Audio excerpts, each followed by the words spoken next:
Bismillahirrahmanirrahim. Today we are going to discuss the second lecture of environmental anthropology. Okay, let's start. Basically जो ecosystem हमारा होता है वो एक इंडिपेंडेंट इकोसिस्टम होता है। अब जो इकोलॉजी की टर्म थी वो सबसे पहले कहाँ से डिराइव हुई थी? वो ग्रीक वर्ड इको से डिराइव हुई थी और लोगों से। और इस टर्म को किसने दिया था? वो दिया था अर्नस्ट हैकेल ने 1869 में। ठीक है। उसके बाद जो हमारे पास इकोसिस्टम की एक डिफाइंड, एक रिफाइन और एडवांस हम कह लें डेफिनेशन है, वो हमें दी थी टेंसले ने। अब उसने कब दी थी? 1935 में। ठीक है। पहली जो इकोलॉजी की टर्म थी वो दे दी थी अर्नस्ट हैकेल ने 1869 में। ठीक है। और काफ़ी ईयर्स के बाद जाके फिर 1935 में नेक्स्ट सेंचुरी में जाके एक न्यू साइंटिस्ट आया, अर्थुर टेंसले, जिसने इकोसिस्टम की हमें बहुत ही डिफाइन और एडवांस और रिफाइन सी डेफिनेशन दी। वो क्या कहता था? वो कहता था कि जो हमारा इकोसिस्टम है वो क्या है? एक सेल्फ रेगुलेटिंग सिस्टम्स है। ठीक है।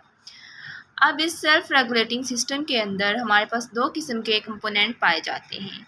The first one is biotic and the second one is abiotic component. ठीक है। अब जैसे हमने इंट्रोडक्टरी लेक्चर में डिस्कस किया था कि जो बायोटिक कंपोनेंट होंगे वो रिलेटेड होंगे लिविंग थिंग्स के, और जो एबायोटिक कंपोनेंट्स होंगे वो रिलेट करेंगे नॉन लिविंग थिंग्स से। ठीक है। अब थोड़ी डिटेल से देखते हैं कि हमारे इन्वायरमेंट के अंदर मेनली कौन से बायोटिक कंपोनेंट हैं और कौन से एबायोटिक कंपोनेंट हैं। सो बायोटिक कंपोनेंट में सबसे पहले जो आता है वो आते हैं प्रोड्यूसर्स। ठीक है। अब प्रोड्यूसर्स कौन से होते हैं? ठीक है। ये होते हैं ऐसे ऑर्गेनिज्म जो अपनी फूड खुद बना सकते हैं। ठीक है। They produce their own food. इसमें दो तरह के प्रोड्यूसर्स हैं। एक होते हैं ऑटोट्रॉफ्स। ठीक है। दूसरे होते हैं कीमोट्रॉफ्स। ठीक है। ऑटोट्रॉफ्स वाले कौन से होते हैं? देखें, ऑटोट्रॉफ्स वो होते हैं मतलब जो अपनी फूड को खुद बना सकते हैं। ठीक है। अब ऑटोट्रॉफ में जो आगे नेक्स्ट दो टर्म्स हैं, फोटोट्रॉफ्स एंड कीमोट्रॉफ्स। फोटोट्रॉफ्स जैसे नाम से ही जाहिर हो रहा है कि ये ट्री से रिलेटेड है। ठीक है। अब ट्री क्या करता है? वो फोटोसिंथेसिस के थ्रू अपनी खुराक को बना लेता है। दूसरी साइड पे जो कीमोट्रॉफ्स होंगे मतलब केमिकल्स रिलीज़ करेंगे। ठीक है। उन केमिकल्स को रिलीज़ करके वो डिकम्पोज करेंगे उन ऑर्गेनिजम्स को, और क्या बना, उनको अपनी खुराक बना लेंगे। जैसे हमारे पास है बैक्टीरिया एंड फंजाई। तो देखें हमने क्या देखा, हमारे पास है प्राइमरी सबसे पहले प्रोड्यूसर्स बायोटिक के अंदर। ठीक है। लिविंग कंपोनेंट्स में तो प्रोड्यूसर्स क्या होते हैं? ऑटोट्रॉफ्स होते हैं, मतलब जो अपनी खुराक खुद बना लेते हैं। ऑटोट्रॉफ्स आगे दो टाइप्स में डिवाइड होते हैं। एक होती है कीमोट्रॉफ, दूसरी होती है फोटोट्रॉफ्स। अब जो फोटोट्रॉफ्स है वो ट्री से रिलेटेड है, मतलब ट्रीज कैसे अपनी खुराक खुद बनाते हैं। और कीमोट्रॉफ्स क्या है? जो डिकम्पोज करते हैं और अपनी खुराक बना लेते हैं। ठीक है। नेक्स्ट दूसरे नंबर पे हमारे पास आ जाते हैं कंज्यूमर्स। अब कंज्यूमर्स क्या होते हैं? जो कंज्यूम करते हैं फूड को। ठीक है। इसमें आ जाते हैं हर्बीवोर्स। हर्बीवोर्स वो होते हैं जो क्या करते हैं? जो प्लांट्स को खाते हैं, जैसे फोटोट्रॉफ्स हो गए। कार्निवोर्स वो होते हैं जो मीट को ईट करते हैं। ठीक है। हर्बीवोर्स क्या हर्ब्स वगैरह को खाएंगे, जैसे प्लांट्स के पत्ते, इन चीज़ों को, ग्रीनरी वाली चीज़ें। और जो कार्निवोर्स होंगे वो क्या खाएंगे? वो मीट को ईट करेंगे। ठीक है।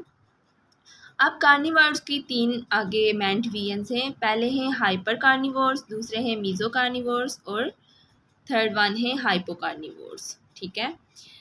अब जो हाइपर कार्निवोर्स होंगे मतलब जो सबसे टॉप लेवल पे होंगे वो कितना मीट कंज्यूम करेंगे? 70%। जो मीजो कार्निवोर्स होंगे वो क्या करेंगे? वो 50% मीट को कंज्यूम करेंगे और 50% हर्ब्स को करेंगे, मतलब मीजो मीन के दरमियान में, मीडियम में। और जो तीसरे होंगे हाइपो कार्निवोर्स, मतलब जो हम कह सकते हैं कि मिनिमल लेवल पे होंगे, वो कितना मीट को कंज्यूम कर रहे होंगे? वो कर रहे होंगे 30%। देन आगे हमारे पास थर्ड नंबर पे आ जाते हैं ओमनिवोर्स। अब ओमनिवोर्स क्या करते हैं? ऐसे वो होते हैं हमारे पास बायोटिक कंपोनेंट के अंदर जो प्लांट्स और एनिमल्स दोनों को ईट करते हैं। ठीक है। जो प्लांट्स को भी खा सकते हैं, एनिमल्स को भी खा सकते हैं, तो वो क्या होते हैं? वो होते हैं ओमनिवोर्स। नंबर 4 पे आते हैं डिट्रीटिवर्स। डिट्रीटिवर्स वो होते हैं मतलब जो फीड करेंगे डेड प्लांट्स और एनिमल्स के ऊपर, ठीक है। मतलब जो प्लांट कोई डाई हो गया है, कोई एनिमल्स, और वो फिर वहाँ पे जाके केमिकल्स को रिलीज़ करेंगे और क्या करेंगे, खुराक बना लेंगे। 5वें नंबर पे आते हैं डीकम्पोजर्स। डीकम्पोजर्स क्या होते हैं, जो खुराक को डिकम्पोज करते हैं, ठीक है। मतलब जो डेड बैक्टीरिया और ये सब कुछ हो गए वो उसको डिकम्पोज करेंगे, ठीक है। ये हमने क्या पढ़ लिया, ये हमने पढ़ लिए बायोटिक कंपोनेंट्स। दूसरी साइड पे आ जाते हैं एबायोटिक कंपोनेंट्स। अब एबायोटिक कंपोनेंट्स में जो फिजिकल कंपोनेंट है वो है एयर, वाटर और साइल। दूसरी साइड पे हैं केमिकल कंपोनेंट्स जिसमें न्यूट्रिएंट्स आ जाते हैं जैसे carbon, nitrogen, phosphorus, potassium, hydrogen, oxygen, ठीक है। तो ये हमने आज पढ़ा कि हमारे इन्वायरमेंट के अंदर बायोटिक और एबायोटिक कंपोनेंट्स क्या हैं, उनकी मेन डिवीजन्स क्या हुई हैं, ठीक है। तो हमने बायोटिक के अंदर प्रोड्यूसर्स को, कंज्यूमर्स को, ओमनीवोर्स को, डिट्रीटिवोर्स को, डिकम्पोजर्स को पढ़ा, और दूसरी साइड पे हमने एबायोटिक को देखा। और हमने स्टार्ट पे क्या देखा कि हमारा इकोसिस्टम है क्या, और ये टर्म इकोलॉजी कहाँ से डिराइव हुई है, किसने दी है, और बेसिकली इकोसिस्टम की हमने डेफिनेशन पढ़ी। तो ये था आज का हमारा लेक्चर। Thank you.